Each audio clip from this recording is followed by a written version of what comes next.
बिस्मिल्लाहिर्रहमानिर्रहीम। अस्सलाम वालेकुम। ये रोज़ है, इसको मैंने बाय किया है। 3 रोज़ मैंने बाय किए हैं रोज़ेज़, और ये 1 मिनिएचर रोज़ है और इसकी जो न्यू ग्रोथ वो स्टार्ट हो रही है।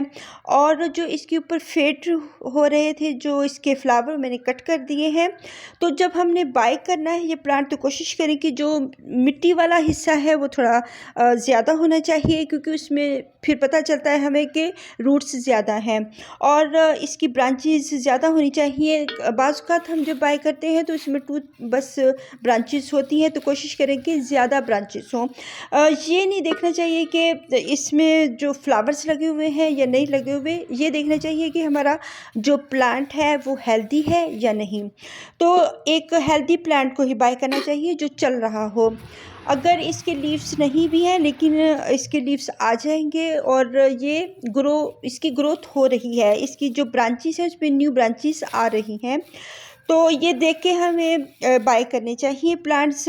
जो कलर्स हमें पसंद होते हैं वो हमने उसको बाय करना होता है। बाज़ औक़ात उस प्लांट को हमने हेल्दी भी देखना होता है। जब इसकी सोइल हम डालेंगे तो इसकी पहले बेडिंग कर लेंगे, और ये भल सोइल है, भल मिट्टी है, और इसके अंदर लीफ कंपोस्ट और गोबर की खाद है।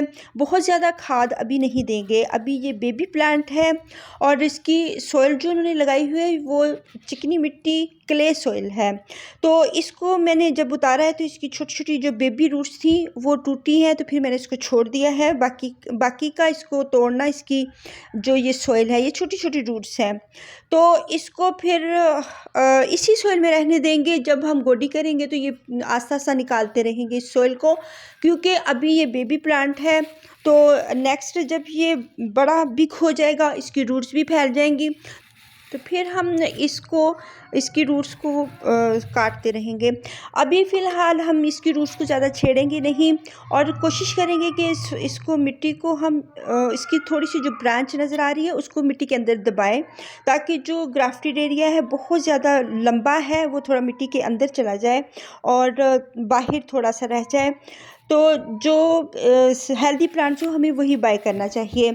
ये येलो कलर का छोटे छोटे मिनिएचर रोज़ वाला है प्लांट, और ये देखिए सॉइल के अंदर लीव्स भी शामिल है और इसमें गोबर की खाद भी शामिल है।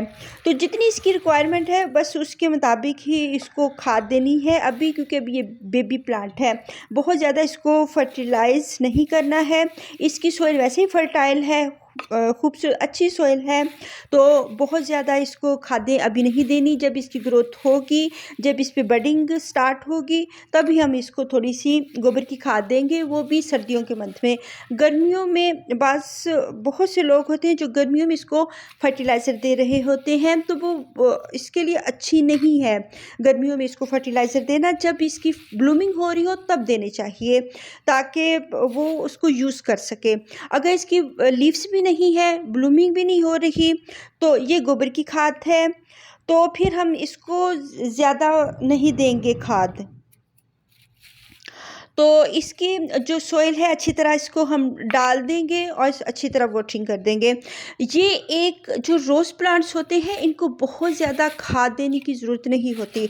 उसका नुकसान ये होता है कि बहुत ज़्यादा खाद देने से हमारे प्लांट्स जो होते हैं वो शौक में आ जाते हैं, और वो बजाय ब्लूमिंग करने के, फ्लावरिंग करने के, वो अपने पत्ते भी गिरा देते हैं और वो फ्लावरिंग नहीं फिर करते हैं। तो हमने इसकी रिक्वायरमेंट के मुताबिक ही इसको खाना देना होता है, इसको खाद देनी होती है। अगर बिग प्लांट है तो वो थोड़ी ज़्यादा खाद लेता है, अगर छोटा सा बेबी है तो उसकी खुराक भी थोड़ी होगी। इसको लगाने के बाद हम अच्छी तरह से वॉटरिंग कर देंगे, 2-3 मरतबा करेंगे, ताकि एक तो इसका पोट जो है वो भी ड्राई है और इसकी सॉइल भी ड्राई है। तो अगर हम अच्छी तरह से इसको वाटरिंग कर देंगे तो हमारा पॉट भी वेट हो जाएगा और सॉइल भी वेट हो जाएगी, और फिर हम इसको रख देंगे जब तक कि ये अच्छी तरह से ड्राई नहीं होगा। तो इसको अच्छी तरह से वाटरिंग 2-3 मरतबा करनी है। ये इसकी न्यू ग्रोथ इसकी स्टार्ट हो चुकी है, तो फिर हमारा प्लांट हेल्दी है। तो अगर बहुत ज़्यादा वाटरिंग करेंगे फिर इसको फंगस लग जाएगा। रोज़ प्लांट को कभी भी बहुत ज़्यादा खुराक की ज़रूरत नहीं होती। ये कॉन्सेप्ट बिल्कुल गलत है कि इसको बहुत खाना दें, ये इसको या पानी बहुत ज़्यादा दें, ये या मॉइस्ट रखें। ये ड्राई सॉइल को पसंद करता है। रोज़ प्लांट ड्राई सॉइल पसंद करता है, तो फिर इसकी फ्लावरिंग होगी। लेकिन अभी ये बेबी है, जब इसकी सॉइल ड्राई होगी तो हम इसको वाटरिंग करेंगे। जब ये हमारा प्लांट चल जाएगा तो फिर हम इसकी वाटरिंग थोड़ी रोकेंगे, इसको ड्राई सॉइल देंगे तो फिर ये फ्लावरिंग पे आएगा। और खाद इसकी रिक्वायरमेंट के मुताबिक ही इसको खाद देंगे। बहुत ज़्यादा जब गर्मी होती है तो बहुत सारे लोग इसको शेडी एरिया में रख देते हैं और वहाँ पे इसका पानी मॉइस्चर रहता है, तो वो फिर ये प्लांट हमारा रोट हो जाता है, या इसकी जो ब्रांचेस होती हैं वो फंगस लग जाता है, वो काली होनी शुरू हो जाती हैं और ये डाईबैक चला जाता है। ये डाईबैक क्यों जाता है? इसकी जो होती है खुराक, इसका पानी सूख नहीं रहा होता। याद रखें कि ये जंगली प्लांट होता है, रोज़ प्लांट, इसको बहुत ज़्यादा खाद की ज़रूरत नहीं होती और ना ही बहुत ज़्यादा पानी की ज़रूरत होती है। अगर ये डाईबैक जा रहे हैं तो पानी की वजह से जा रहे हैं, और इनको अगर हम ज़्यादा खाद देते रहेंगे और इसको फिर कीड़ा भी लग जाता है, फंगस लग जाता है। समझिए कि ये कैक्टस है। कैक्टस प्लांट्स को जैसे खाद की ज़रूरत कम होती है, पानी की कम होती है, ऐसे इसको भी इतनी पानी की इसकी या खाद की रिक्वायरमेंट नहीं होती। ये जंगली होते हैं और ये कम पानी को पसंद करते हैं, ड्राई सॉइल को पसंद करते हैं। अगर बहुत ज़्यादा गर्मी है तब भी इसको धूप में ही रखना है। तब हम इसको, अगर इसके पत्ते थोड़े से सूखने लगते हैं तो फिर वाटरिंग अच्छी तरह से कर दें। अब उसका जो पत्तों का हल्का सा ड्राई होना वो नुकसानदेह नहीं है, लेकिन हर वक्त इसके अंदर पानी रहना वो नुकसानदेह है।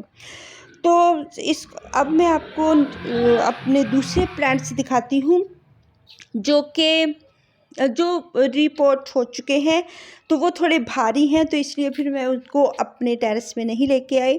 ये 2 मेरे प्लांट्स हैं, एक पर्पलिश कलर का है और इसमें भी अच्छी खासी ब्रांचेस हैं, और ये एक लाइम येलो कलर का है। ये दोनों ही कलर्स बहुत खूबसूरत हैं और यूनिक से हैं, क्योंकि ज़्यादातर ये जो कलर्स होते हैं रोज़ के वो नहीं मिलते हैं।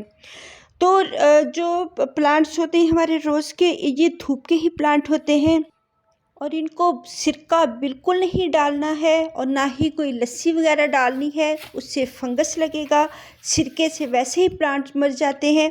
कोशिश करें कि रोज़ प्लांट पे तजर्बे ना करें, दूसरे प्लांट्स पे कर लें। जो दूसरे प्लांट्स हैं उन पे तजर्बे करें, जैसे मर्जी उनको रखें, लेकिन रोज़ प्लांट पे तजर्बे ना करें।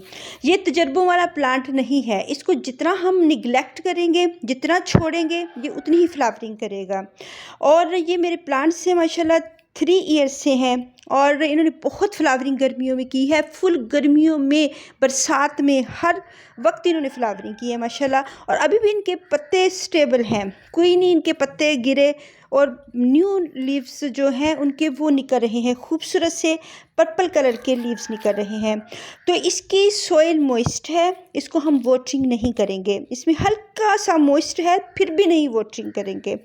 अगर इसकी सॉइल, ये इसके लीव्स देखें माशाल्लाह कितने खूबसूरत निकल रहे हैं।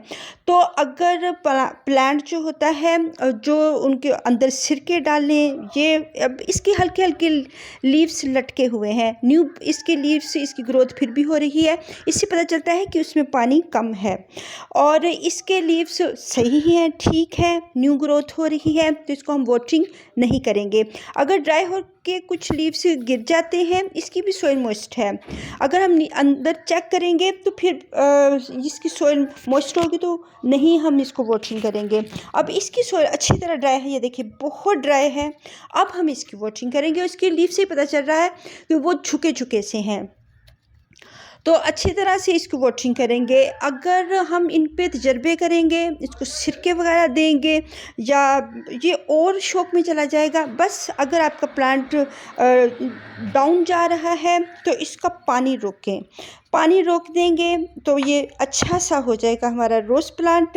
और अब इसकी अच्छी तरह हमने ड्राई सॉइल की है तो अच्छी तरह से वाटरिंग करेंगे। ये माशाल्लाह 3 ईयर्स से ज़्यादा के हैं मेरे प्लांट और अच्छे चल रहे हैं और इन्हें फ्लावरिंग बहुत की है। अब थोड़ा सा ये रेस्ट कर रहे हैं, इनको रेस्ट की भी ज़रूरत होती है। अल्लाह हाफिज़।